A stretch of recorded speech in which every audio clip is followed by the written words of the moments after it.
여러분 주변에는 낚시를 좋아하는 사람이 있을 것입니다. TV에도 낚시 프로그램들이 이렇게 재미있게 나오는 그런 프로그램들을 우리가 볼 수가 있습니다. 저는 낚시를 할 줄 몰라요. 또 낚시를 하더라도 방법을 모르니까 누가 낚시를 한번 가자 그래도 별로 가지 않는 그런 스타일을 가지고 있습니다. 저는 운동을 좋아하니까 그냥 테니스를 치지 이렇게 운동하는 것을 좋아하지 가서 딱 담궈놓고선 막 한 5분, 10분, 30분 기다리는 것이 답답해서 기다릴 수가 없어요. 저는 그래서 잘 맞지 않는 것 같습니다. 여러분 낚시를 무엇이라고 생각합니까? 낚시는 그냥 제 나름대로 정의하기를 낚시꾼과 물고기의 만남이다. 그렇게 한번 정의를 해 봅니다. 이번 낚시를 가서 고기를 잡기 위해서 낚시꾼이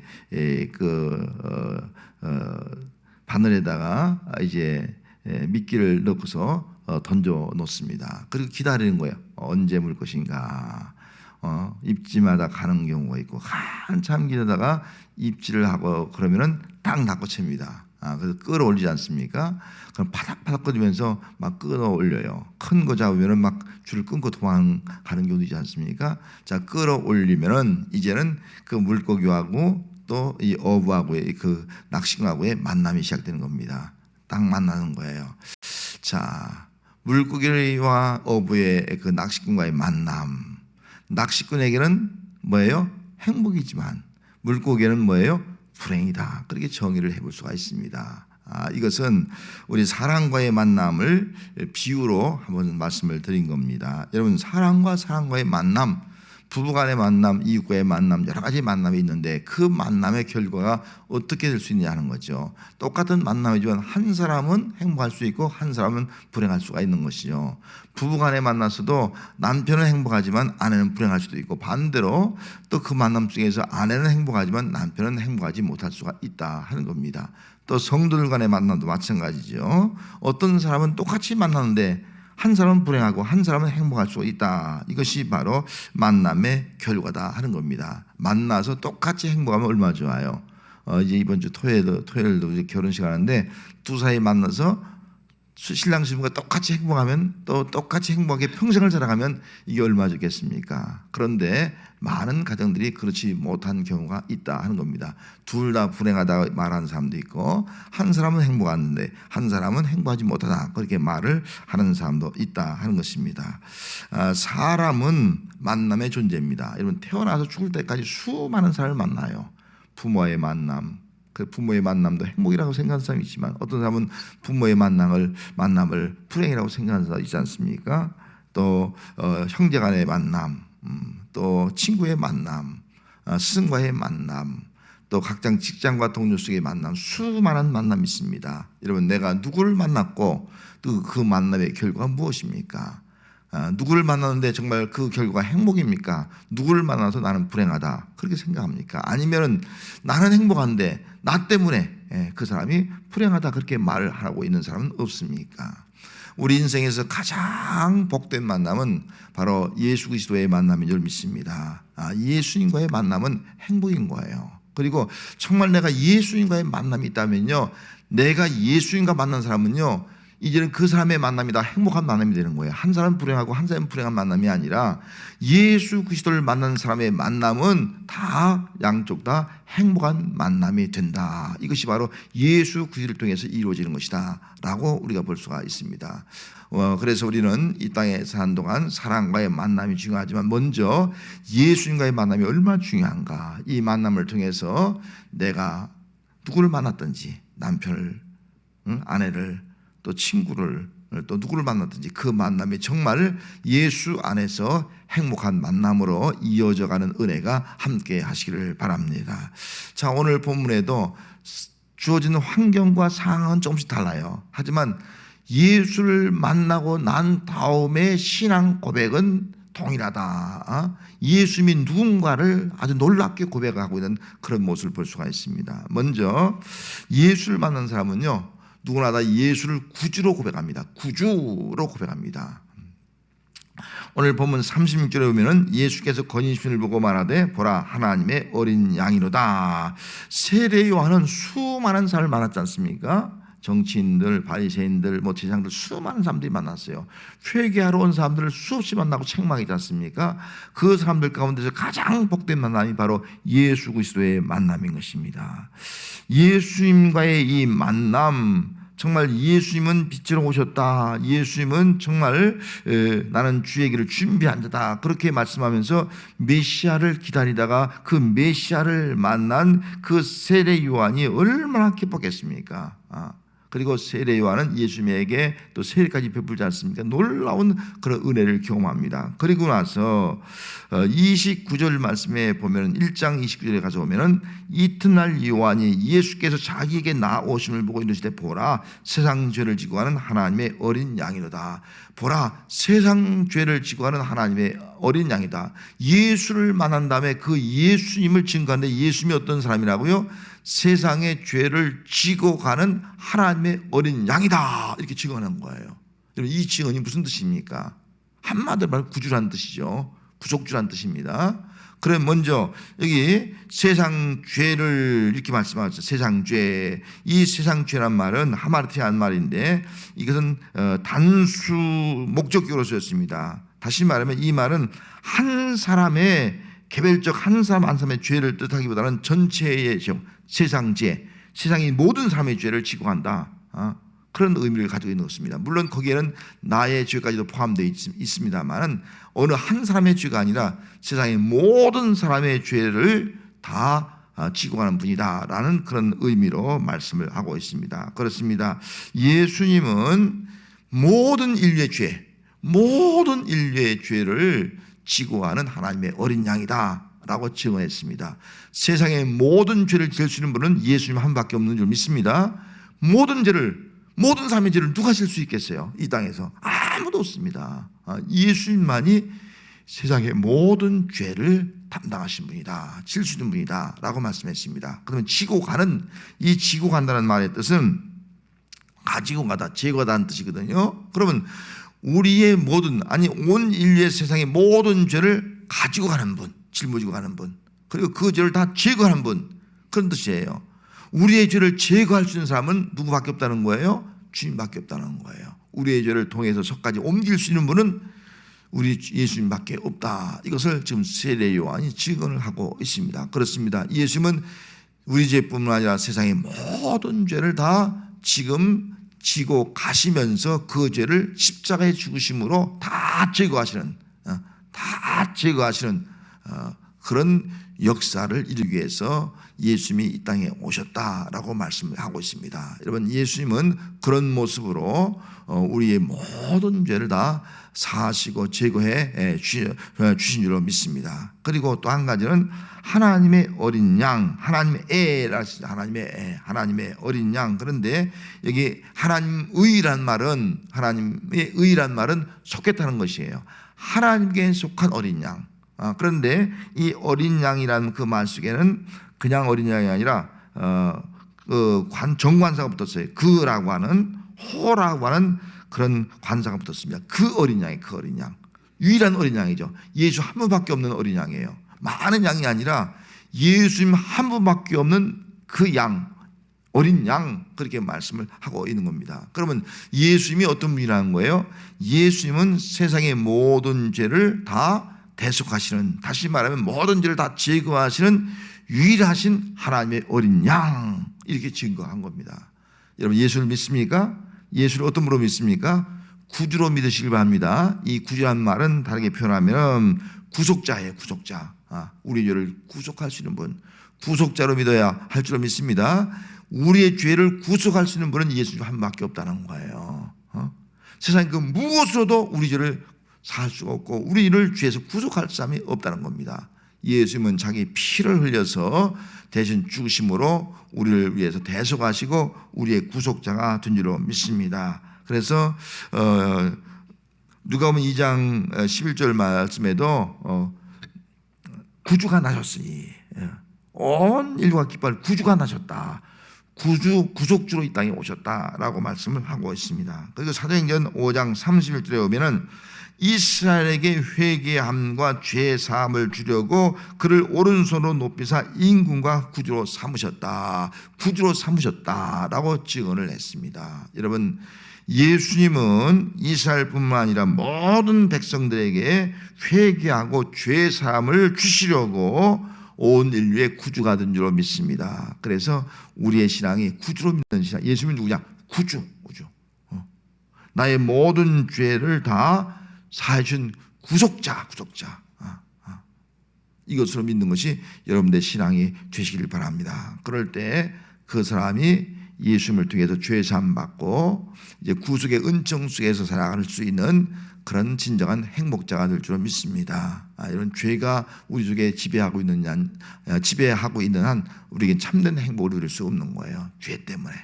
죄는 우리에게 불행을 갖다 주게 되어 있습니다. 그래서 구속자로 말미암아 죄 사함 받고 죄가 다 제거됨으로 예수 안에서 행복을 누릴 수 있는 여러분들의 삶이 되시기를 바랍니다.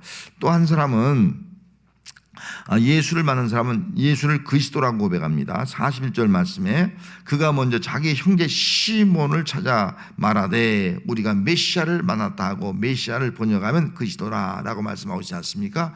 세례 요한의 제자가 2명의 제자가 있었는데 그 2명이 세례 요한과 함께 있다가 하나님의 어린 양이라 하는 말을 듣고 이제 따라가게 됩니다. 그러니까 세례 요한이 자기 제자들을 이런 예수님께 보낸 거예요. 이 두 사람이 따라갈 때 예수님께서 이렇게 말합니다. 너희들은 무엇을 구하느냐 묻습니다. 무엇을 구하느냐? 예수를 따른 이유가 무엇이냐? 세례 요한을 따라가다가 이제 예수를 따라오는 그 이유가 무엇이냐? 그 동기가 무엇이냐 묻는 거예요. 여러분, 오늘 우리가 예수님을 따라가지만 여러분 예수님을 따라가는 동기가 뭐예요? 이유가 뭐예요? 돈 때문에 따라갑니까? 재물 때문에 따라갑니까? 건강 때문에 따라갑니까? 아니면 출세하기 따라갑니까? 내 욕망을 이루기 따라갑니까? 무엇 때문에 따라갑니까? 따라가는 이유가 뭐냐? 예수 믿는 이유가 뭐냐? 라는 그런 질문이에요. 여러분, 우리가 예수 믿는 이유는 단 한 가지, 구원인 줄 믿습니다. 우리 구원받기 위해서 예수 믿는 거예요.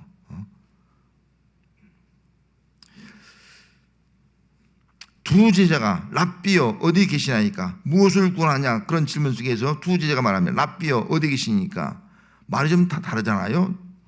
너 무엇을 구하느냐 그러면 나는 뭘 구합니다 대답했는데 그런 대답이 아니라 그들이 말하기를 랍비여 어디 계시나이까? 어디 계시나이까? 라고 묻는 거예요. 그 장소를 묻는 거 있는 거예요. 근데 이건 한 장소를 의미하는 것이 아니라 예수님이 계신 곳에 가서 내가 말씀을 듣겠습니다. 예수님이 머무는 곳에 가서 예수님의 말씀을 듣겠습니다.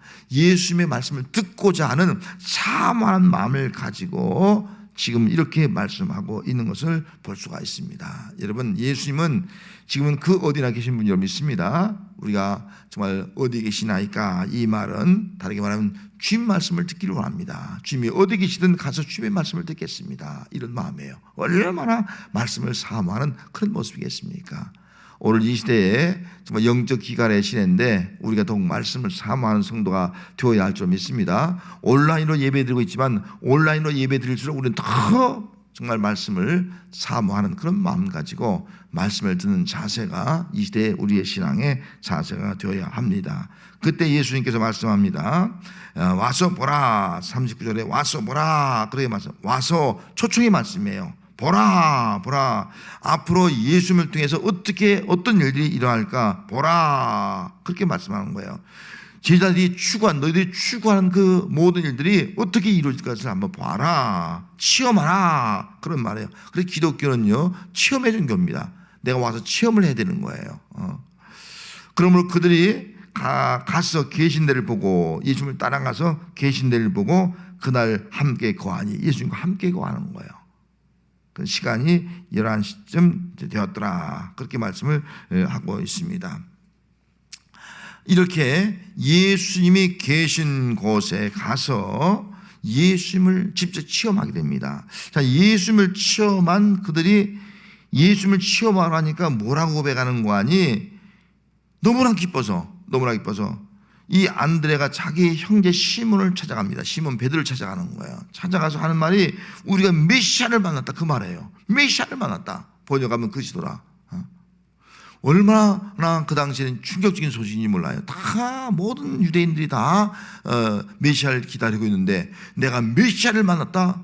그 형님 베드로에게 가서 전하니까 베드로도 놀랄 수밖에 없는 거죠. 메시아를 만났다.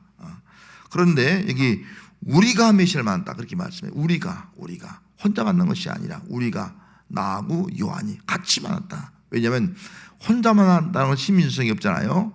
거짓말할 수 있으니까 두세 사람의 증이 있어야 하는 거예요. 그래서 우리가 만났다. 그렇게 말씀을 하고 있는 것을 알 수가 있습니다.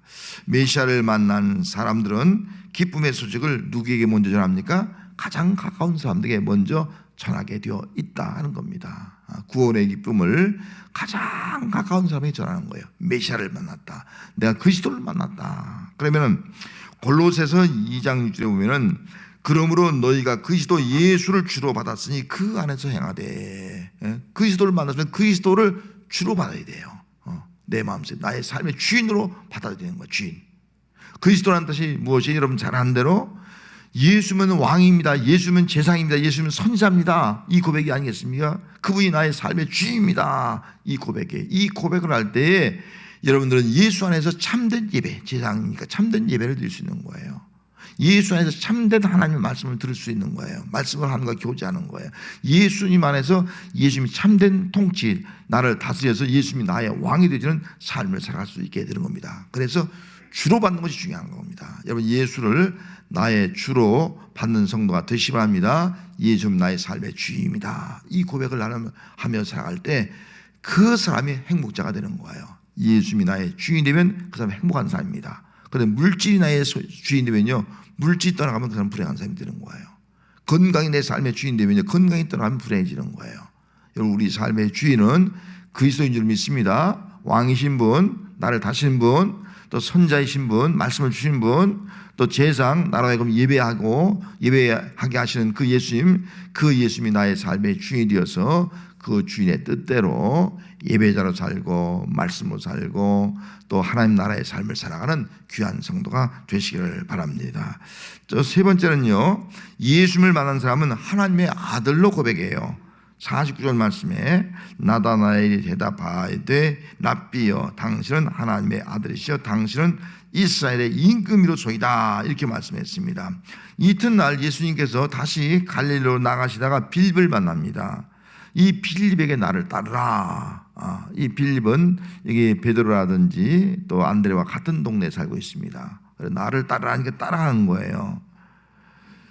예수를 만난 빌립은 의도적으로 지금 다니엘을 찾아갑니다. 친구를 찾아가는 거예요. 예수를 만난 다음에 너무너무 좋아서 친구를 찾아가는 겁니다. 친구를 찾아가서 45절 말씀에 이렇게 말해요.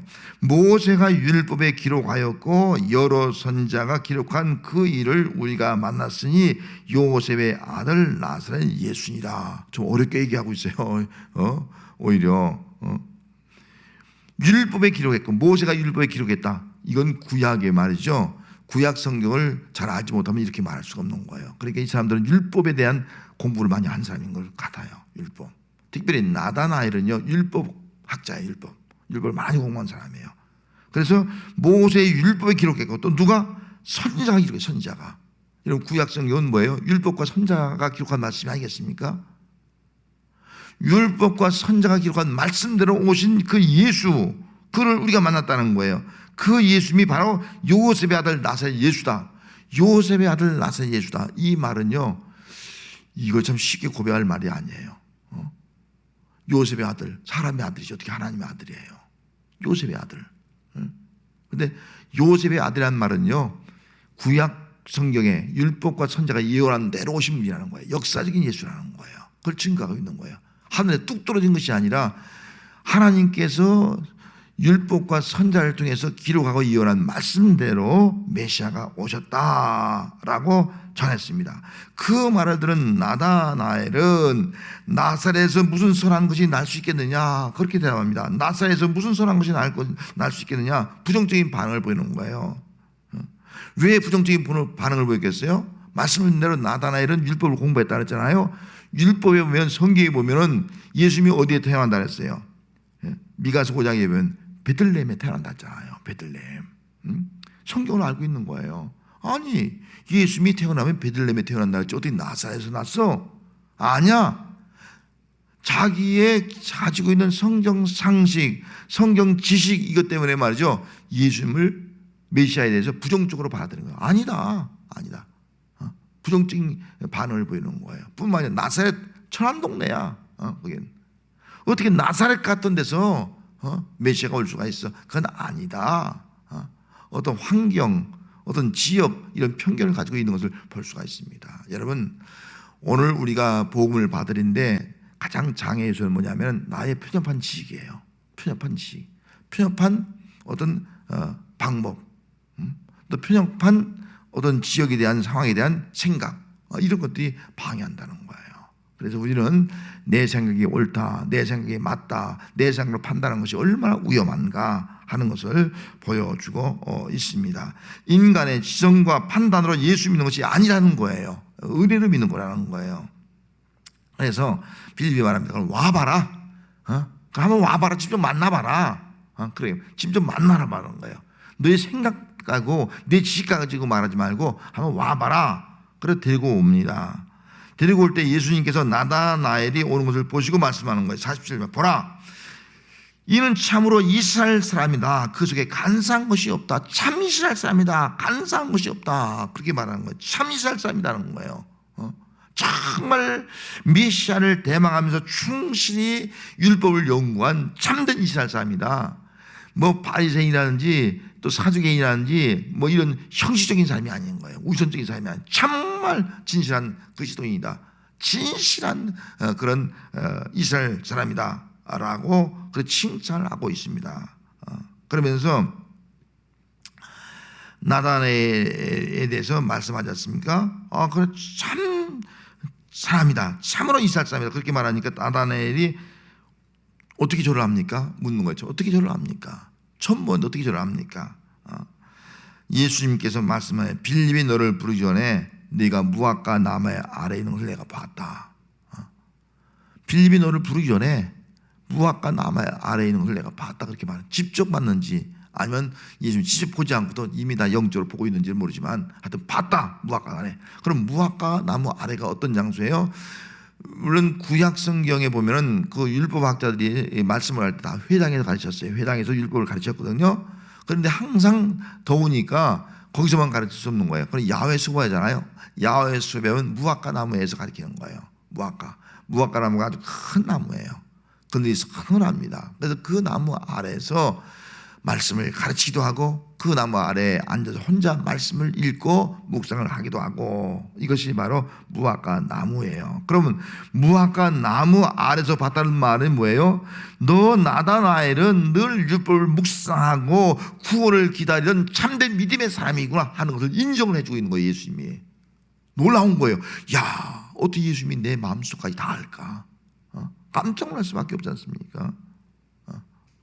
그래서 그 말을 듣고 정말 이분이 메시아구나 하는 것을 그렇게 의심하던, 자기 지식과 또 어떤 환경을 가지고 판단하던 그런 것들을 다 뒤로 하고 말이죠. 고백합니다. 뭐라고 고백합니까? 나다나엘이 랍비요, 당신은 하나님의 아들이요 이스라엘의 임금이로소이다.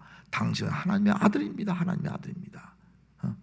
또 이스라엘 왕입니다. 인성과 신성을 말씀하고 있는 거예요. 하나님의 참된 그런 아들이고 신성이에요. 이스라엘의 임금, 왕, 이것은 인성을 의미하고 있습니다. 왕으로 오신 분이라고 고백을 하고 있습니다. 여러분, 여기서 중요한 고백은요, 하나님의 아들로 고백하는 겁니다. 아들. 하나님의 아들로 고백하지 아니하면 구원받을 수가 없어요. 예수님은 아까 말한 대로 세례요한이 말한 대로 나사렛 예수라고 이제 말씀하지 않습니까? 나사렛 예수라고 말씀하고 있는데, 요셉의 아들 나사렛 예수, 육신적으로 오신 거예요. 성경 말씀대로 오신 예수예요. 그 예수는 누구라는 거예요? 하나님의 아들로 오셨다는 거예요. 하나님이 보내서 왔다는 거예요. 하나님의 아들로 믿어야 되는 겁니다. 그래서 하나님의 아들이라는 이 믿음을 이 나다나엘이 지금 고백을 하고 있습니다. 정말 만나보니까 이분은 성경에 예언한 하나님의 아들 오신 메시아구나, 이 고백을 하고 있는 겁니다. 요한일서 4장 15절에 보면은 누구든지 예수를 하나님의 아들이라 시인하면 하나님이 그 안에 거하시고 그도 하나님 안에 거하느냐. 누구든지 예수님을 하나님의 아들로 시인하면, 고백을 하면, 말을 하면, 믿으면 그 말이에요. 믿으면 예수님이 그 안에 거하고 그도 예수님 안에 거한다라고 말씀하셨습니다. 예수님이 내 안에 거하면 그것이 구원인 거예요. 영적 교제가 이루어지는 거예요. 그분이 내 속에 왕이 되어지는 것이 아니겠습니까? 여러분, 그래서 우리가 신앙생활하면서 예수님을 하나님의 아들로 고백하는 성도가 되시기 바랍니다. 하나님의 아들이에요. 예수님은 사람의 아들이 아니라 하나님의 아들이다. 성령으로 인된 하나님의 아들이다. 독생하신 하나님의 아들이다. 이 믿음이 있는 성도가 구원을 받고 또 그 속에 예수님이 거하게 되는 줄로 믿습니다. 자, 하나님의 아들과 임금으로 고백한 나다나엘에게 예수님이 이렇게 말씀했어요. 51절 말씀에 진실로 진실로 너희에게 이르노니 하늘이 열리고 하나님의 사자들이 인자 위에 오르락 내리락 하는 것을 보리라. 그렇게 말씀한 거예요. 이게 무슨 말씀이에요? 하늘이 열린다. 예수님은 어떤 분이라는 거예요? 하늘 여는 분이라는 거예요. 여러분, 예수님만이 하늘 여는 줄 믿습니다. 우리 천국을 보여주는 거예요. 천국에 갈 수 있게 한다는 말이에요. 이 말씀의 의미는 우리가 이제 구약성경에 보면 야곱이 돌 제단 쌓고 돌베개 외고 잠을 자 꿈을 꾸잖아요. 꿈을 꿀 때 하나님의 사자가 하늘까지 사다리가 연결되고 하나님의 사자가 오르락 나리락 하는 꿈을 꾸잖아요. 이게 뭘 의미합니까? 하늘과 땅의 연결을 의미하고 또 하나님과 영적 교제하는 것을 의미하지 않습니까? 그래서 베델은 하나님 앞에 예배하는 장소에 영적 교제하는 장소가 되지 않습니까? 그래서 정말 힘들고 그럴 때 베델로 올라가자, 그런 고백을 하는 것을 볼 수가 있습니다. 예배를 의미하고 있는 거예요. 영적 교제, 하나님과의 만남을 의미하고 있는 겁니다. 그러면 이 말씀은 뭐예요? 예수님을 통해서만이 참된 그런 하늘이 열리고 참된 하나님과의 교제가 이루어질 수 있다. 예수님만이 하늘과 땅을 연결하는 그런 참된 중보자다. 예수님만이 하나님과 우리 죄인을 연결할 수 있는 참된 중보자는 예수님 한 밖에 없다 하는 것을 예수님 스스로가 지금 증언을 하고 있는 겁니다. 여러분, 예수님을 통해서만이 하늘이 열릴 줄 믿습니다. 예수님을 통해서만이 하나님과 우리가 교제하게 될 줄 믿습니다. 예수님을 통해서만이 참된 영적 예배를 드리게 될 줄 믿습니다. 예수님을 믿음으로 말미암아 우리가 영원한 천국에 갈 줄 믿습니다. 예수 외에는 없다는 거예요. 예수님만이 중보자라는 거예요. 이 믿음을 우리가 가져야 되는 겁니다. 이 세상을 살아가는 환경과 또 상황은 다 다를지라도 예수님을 만난 사람의 믿음 고백은 동일합니다. 구주 예수 그리스도 하나님의 아들, 이 고백입니다. 그래서 구주란 말은 죄를 다 사시는 분, 예수 그리스도, 예수 구원자, 그리스도 왕, 선자, 제상, 그리고 인성을 의미하고 하나님의 아들, 죄가 없는 하나님의 아들, 우리를 구원하고 우리를 하나님의 자녀를 삼을 수 있는 그분, 하나님의 신성을 의미하고 있습니다. 그래서 베드로가 정말 가장 위대한 고백했죠. 주는 그리스도이시여 살아계신 하나님의 아들입니다. 이 고백 위에, 내 고백 위에 하나님의 교회를 세울 것이다. 이 고백을 한 자들이 모여서 주의 몸된 교회를 이루게 되었습니다. 베드로후서 1장 11절 말씀에 이와 같이 하면 우리 주 곧 구주 예수 그리스도의 영원한 나라에 들어감을 넉넉히 너에게 주리라. 누가 그리스도의 영원한 나라에 들어갈 수 있겠습니까? 구주 예수 그리스도를 고백한 사람이에요. 구주 예수 그리스도, 그분 하나님의 아들, 고백한 사람만이 영원한 하나님의 나라에 들어가게 된 줄 믿습니다. 이 고백이 여러분들의 고백이 되어지고, 이 고백을 정말 나의 혼자의 고백을 끝나는 것이 아니라 가장 가까운 사람에게, 또 내가 아는 사람에게 이 기쁨의 소식을 전해서 함께 이 예수를 믿게 하고 영원 나라에 들어가게 하는 사명을 감당하는 우리의 신앙이 되어야 할 줄로 믿습니다.